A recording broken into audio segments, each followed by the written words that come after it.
83 last night, behind LeBron's 28 points. Before the game, LeBron said that he doesn't plan on playing much in the Heat's remaining games, stressing that entering the postseason healthy is more important. Stephen A., do you have a problem with what LeBron said? I have no problem with LeBron sitting out. I have a problem with him announcing it. And here's why. And maybe I'm wrong about this. Let me qualify my statements or preface my statements by saying that, because by him alerting everybody to sitting out, you might be doing fans a favor who will come in to see you, and you're giving them a heads up that you're not going to play. So maybe I'm looking at it wrong. I understand that. But here's my position. I don't think LeBron is the individual to make this case against, because by and large, he is incredibly reliable, durable. He shows up to play. He's missed a handful of games, just a couple of handful of games in his entire career. This man shows up. Yeah. So I don't mean to malign him. It's not really geared towards him. But there's something about the culture that exists within the NBA game today that is a bit disturbing. Mike Greenberg, Mike and I were talking about it this morning because he was going off about it, and obviously Golick disagreed with him because they're basically like you and I, except a little bit calmer because it's early in the morning. Here's the deal. The point is, when you are a star, when you are a superstar, there's something to be said about the Jordans of the world, the Kobes of the world. And Skip, it's like this. If you are an elite dude and you are box office, part of stardom is accepting the responsibility that comes along with it. Understanding that people who come to the games are usually coming to see you. They're not just coming to see basketball.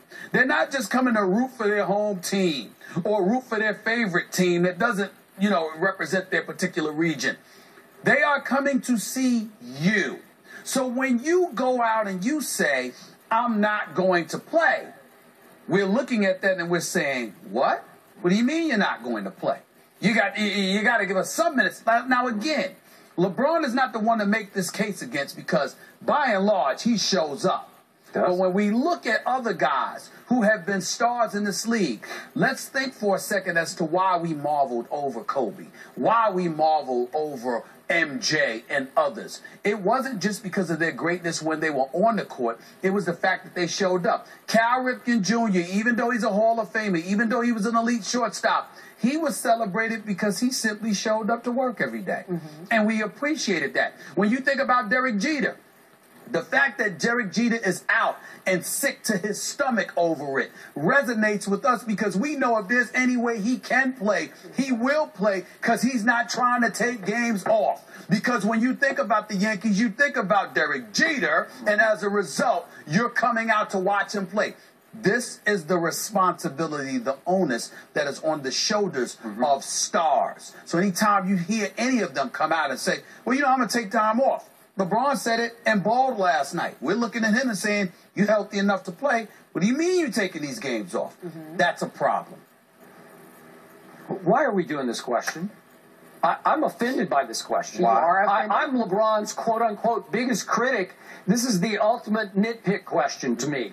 I don't like it, because I am completely on LeBron's side here. Not only do I think he should do whatever the heck he wants to do right now, the rest of these 5 games, to rest if he chooses, but he did announce it. He gave everybody a heads up. He said, hey, I'm going to play tonight. But this is before last night. He said, I don't think I'm going to play the last 5 games. I'll see how I feel, but I don't think I'm going to play any of the 5 games. Good. If that's what he wants to do, good for him. And I know Mike Greenberg, I heard you with him, and he made the point that Joe DiMaggio, the great DiMaggio, the Yankee Clipper, once said, I give my all every night because there might be one person in the stands who's never seen me play before. I get that. But in those days, you won the league, and then you went straight to the World Series. So there were no extended play, 3 rounds of playoffs that you had to fight through. How much basketball has LeBron James played in the last calendar year?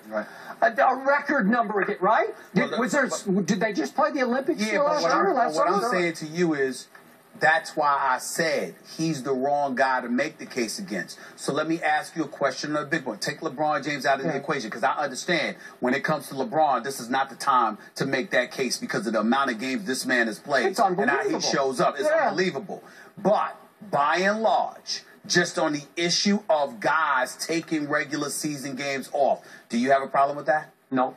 See, I do. Okay, listen, in 6 Not weeks, him, 6 but weeks I from do. today, we will not be able to remember one word we're talking about right now about who rested, who didn't. Playoffs, yeah. It only matters how it translates into your playoff success. Now, if we want to talk about rust, that could be an issue here because I did make the point.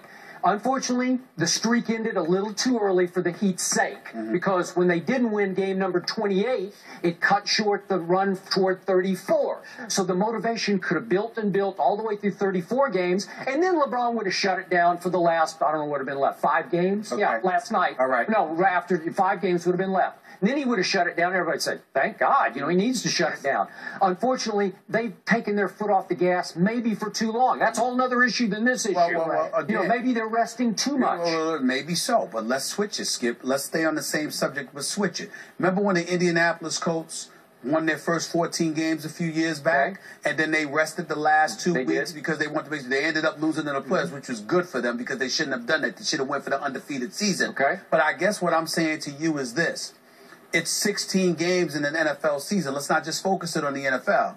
You want to avoid injury because football is a more physical sport, and I get that portion of it. But in terms of just the principle, let's say, for example, injury is not the issue. You just want to rest guys. What about that paying customer? What about that? I don't care. It's the risk of ticket buying.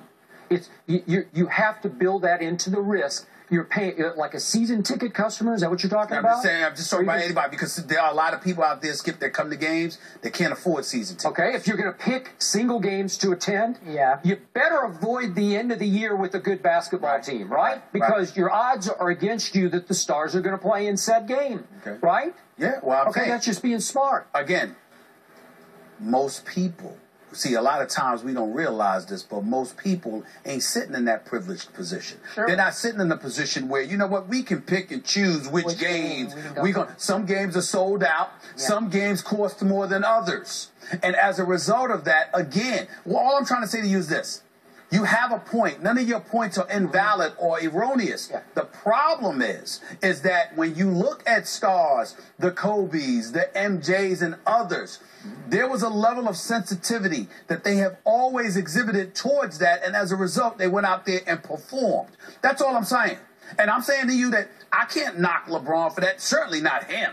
But when you look at other guys who have done it in the past, who were not the star caliber player that LeBron was, and they have the same mentality that you just articulated, that is an issue. I don't think it's that big of an issue the way Mike Greenberg may have made it this morning, but it is a valid issue on the part of the average paying customer out there because they can't afford season tickets. They don't have that luxury of being able to say, well, we missed this game, but we'll be to the next game. You got some guys out there, some folks out there, Skip, are lucky to go to one game. Okay, fine. Sure. You better pick one in December. Okay. Is that fair? I mean, are you discounted down the stretch for the Heat? I don't know. Well, the NBA is the ultimate buyer beware, especially towards the end of the season. This is what you're ultimately saying. Coming up